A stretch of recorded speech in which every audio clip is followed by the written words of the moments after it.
On the spot news media, we got the latest news. We don't care about the views, we just representing right.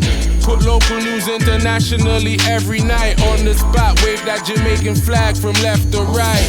Let's get it right, y'all know the type. We ain't dealing with the hype. We make it take flight. Yeah man, my viewers and subscribers, what a go. A blessed and wonderful Friday evening to each and every person out there tuning into On The Spot News Media. Now my peeps, I have a few stories to share with you, the regular members of Chan Public and also members of the diaspora. So please like the video, share the video, watch the entire blog so you can get a full and better understanding of everything we are going in Jamaica. So we're going to start off this evening's set of stories with something that is really heartbreaking and heartrending because it involves two of our nation's most vulnerable. We are talking about two teenage girls, well, one a preteen and one a teenage girl that was swept away by floodwaters over there in St. Mary. May I tell you, say the thing rough enough people, because when you lose two pitney one time, you know, a one rough situation that hard for a parent to deal with. So right now on your screen is the two young girls that lose them 3 pints. Boy, I may tell you, on your left is Hallekaye Smichael and of course her 10-year-old sibling Kiwana Ricketts. Really sad state of affairs over there in St. Mary.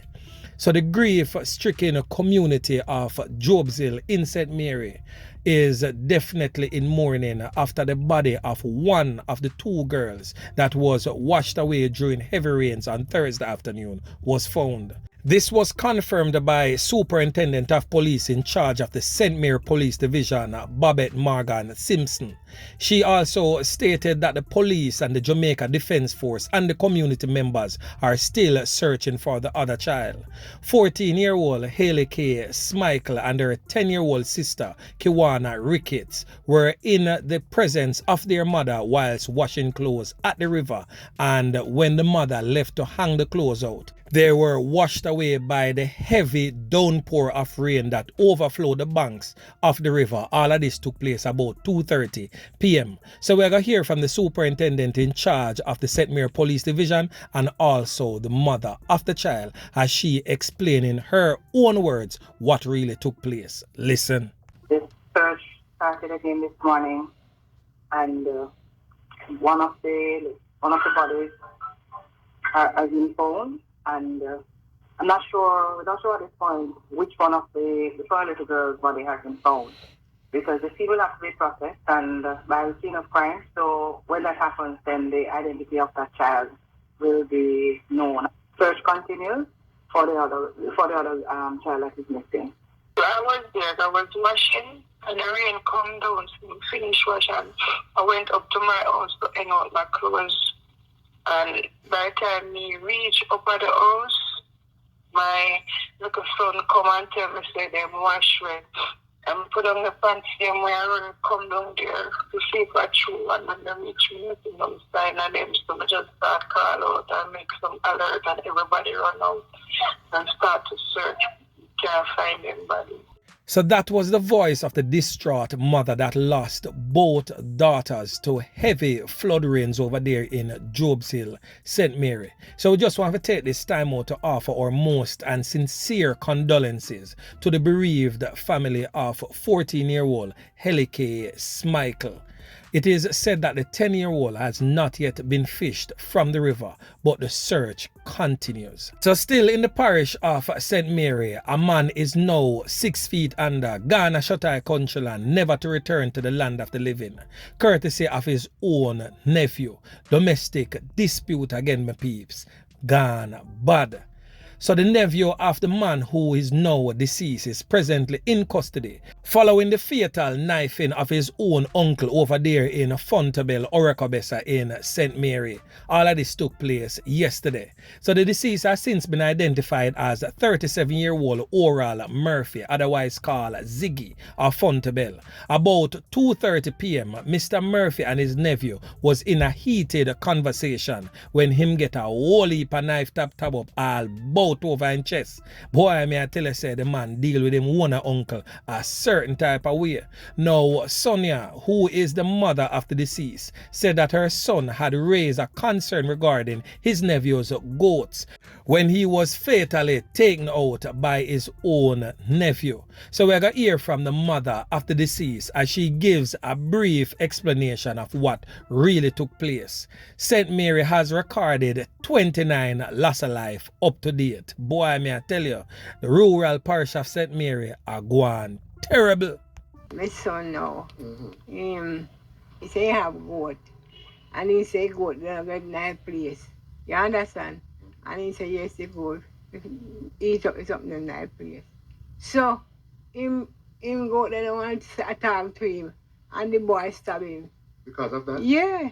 Some peeps are them thing I may talk about all the while, you know, the hot-headed behavior from some of us as Jamaicans. The hot-headed culture where a man feel like say nobody can't talk to him, or else are just straight knockings and clappings, or a man a go for him lass or go for him knife and just dirt you. Yeah man, may I tell you, everybody head at, no matter if your uncle, your brother, your sister, your mother, it coming like a mad puss piece. We as Jamaicans a drink because trust me, we head coming like a gun. Yeah man, me I tell you. So anyway, my peeps, make we continue. So over there in the neighboring parish of St. Catherine, we are talking about Linstead, St. Catherine to be specific. Another domestic dispute gone wrong, me I tell you, my peeps. A 34-year-old farmer was this morning knifed up by her husband, me I tell you, alone tab up business go on. And her husband deal with her a certain type of way there, you know. All of this go on over in a Berkshire Hall in Linstead, St. Catherine. She has since been identified as Nikisha DeCosta Walters. Her 33-year-old husband, who is a farm worker, handed over himself to the police immediately. Him never make the squad of them come look for him, you know, because him know say probably if the squad of them come look for him good I get dirt. So according to the police, they're also in a possession of the suspected weapon that was used in that brutal onslaught. It is reported that about 2 a.m. in the wee hours of the morning, the Walters were at home when they had an argument that resulted in a fight. So during the altercation, a kitchen bitch, or what we call a kitchen knife, was used to do the damage upon Miss Walters. Several tab up wounds the woman get all both over her body, may I tell you. Her husband then fled the scene and drove to the Linstead police station and handed over himself to the police. The couple's 10-year-old son was not harmed during the altercation, but he stood there and watched his father snuffed the life out of his own mother. Boy, may I tell you, now the little youth they have to go live with that type of memory there in him head for all in life. Sometimes I wonder, you know, if we as human beings, you know, both males and females, we not consider the youth what we have in the relationship, especially when you commit such an act of atrocity in front of the youth. You know, feels that the youth are got scarred for the rest of their life. The youth the right now has basically become an orphan because mother gonna shut her country land and father gonna prison for life. Trust me, I whole heap that for one little 10-year-old boy. Beer pan for him shoulders. Boy, may I tell you, the thing rough out of John shop there. But anyway, my peeps, make we move on. So this brother here right now on your screen, name not yet ascertained, was found in the back of his premises, may I tell you, with a portion to can up wounds all both in him head and face. The man them deal with him a certain type of way. Boy, may I tell you say, you know, when time them all dirty criminal elements are done, you know, them all dirty corner boy are done, you know. No man. Nah, go left, you know. I'm telling you, you know. We don't really know if the brother is a dirty kind of boy or why the man them dirt him. But all we know presently, he's no longer amongst the land of the living. So this is him right now up on your screen in better days. I text him girl on the phone and a bubble a pot same time. Boy, me I tell you, youth, the thing rough. Yeah, man. So anyway, make we continue. Now, the body of a man was found with a whole heap of corn-up wounds right at the intersection of Hanover Street and Port Royal Street, downtown Kingston, this morning. The identity of the body has not yet been disclosed. Superintendent of Police in charge of the Kingston Central Police Division, Beresford Williams, stated that the hands of the deceased was also bound. The incident is being investigated by the Kingston Central CIB. Up to August 22nd, this police division has reportedly recorded 31 loss of life and 30 shootings. So me are telling you, my peeps, Jamaica a move like dung. Iraq, me I tell you, star, we no have no form of revolution a go on in the country, and so much people get ClapWeh every single day. There is not a day goes by where bodies not drop like flies. Boy, me I tell you, rough out a John shop there. You know, somebody text me what they ask me which part John shop there, and right now me I go answer no. You don't really want to know which part John shop there because John shop rough. Anybody find out where John shop there now? I shut our country land business. Yeah, man. So John shop basically open the gateway to shut our country land. So please avoid John shop. Alright, my peeps? So anyway, remember to like, share, subscribe to the channel. Stay tuned to On The Spot News Media as I continue to bring you fresh news and updates in subsequent newscasts. On The Spot News Media. Yeah, man.